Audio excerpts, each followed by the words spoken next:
রাজশাহী বিভাগ। রাজশাহী বিভাগের চাঁপাইনবাবগঞ্জ জেলার সোনা মসজিদ, নওগাঁ জেলার বৌদ্ধবিহার ও কুসুম্বা মসজিদ, রাজশাহী পুঠিয়া জমিদার বাড়ি, নাটোরের উত্তর গণভবন ও জমিদার বাড়ি, বগুড়ার মহাস্থানগড় বিভিন্ন ঐতিহ্য বহন করে। বাংলাদেশের উত্তরাঞ্চলে অবস্থিত রাজশাহী একটি ইতিহাসখ্যাত নগরী। প্রাচীন পূর্ব বর্ধমান জনপদের অংশ রাজশাহী জনবসতি হাজার বছরের ঐতিহ্য বহন করে। মৌর্য, গুপ্ত, পাল, সেন, মোগল, ইংরেজরা এই অঞ্চলে শাসন প্রতিষ্ঠা করে। এই অঞ্চলে রাজরাজাদের আবাসস্থলকে কেন্দ্র করে নাম হয়েছে রাজবাড়ী। পঞ্চদশ শতকে বুড়িয়া দিনাজপুরের জমিদার রাজা কংস এবং গণেশ এই অঞ্চলে অধিপতি বিস্তার করেছিলেন। তিনি রাজা শাহ নামে পরিচিত ছিলেন। মনে করা হয় রাজা আর শাহ মিলে রাজশাহী নামকরণ করা হয়েছে। শহরের দক্ষিণে পদ্মার বিশালতা হাতছানি দেয়। শহরের পূর্ব, পশ্চিম, উত্তর আক্রান দিয়ে প্রবিষ্ট।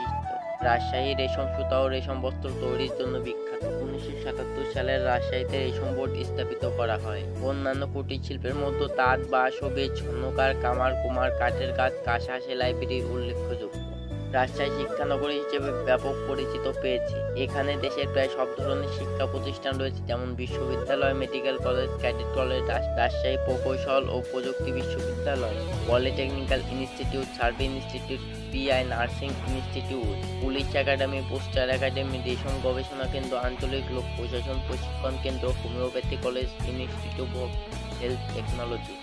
জেলায় 367টি মাদ্রাসা, 110টি কলেজ, 393টি মাধ্যমিক বিদ্যালয়, 989টি প্রাথমিক বিদ্যালয় রয়েছে। দেশের একমাত্র পুলিশ একাডেমি ও পোস্টাল একাডেমি জেলাতে অবস্থিত।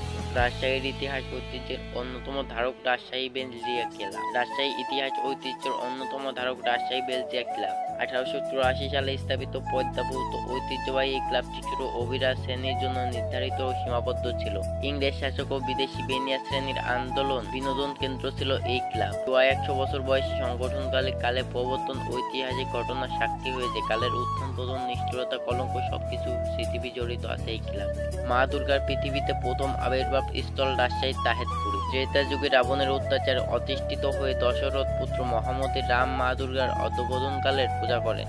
মা দুর্গা তার পূজায় সন্তুষ্ট হয়ে রাবণ বধের বর প্রদান করেন। মা দুর্গার বর পেয়ে রাম লঙ্কারাজ রাবণকে বধ করতে সক্ষম হন। 887 বঙ্গাব্দে কংস নারায়ণের আহ্বানে মা দুর্গা সাধারণ আবির্ভূত হন। শরৎকাল আশ্বিন মাসে মহাষষ্ঠী তিথিতে দেবদেবীর বোধন করা হয়। ওই পূজায় পৌরোহিত্য করেছিলেন রাজপণ্ডিত রামেশ শাস্ত্রী। মা দুর্গার প্রথম পদধূলিতে ধন্য এই পূর্ণভূমি।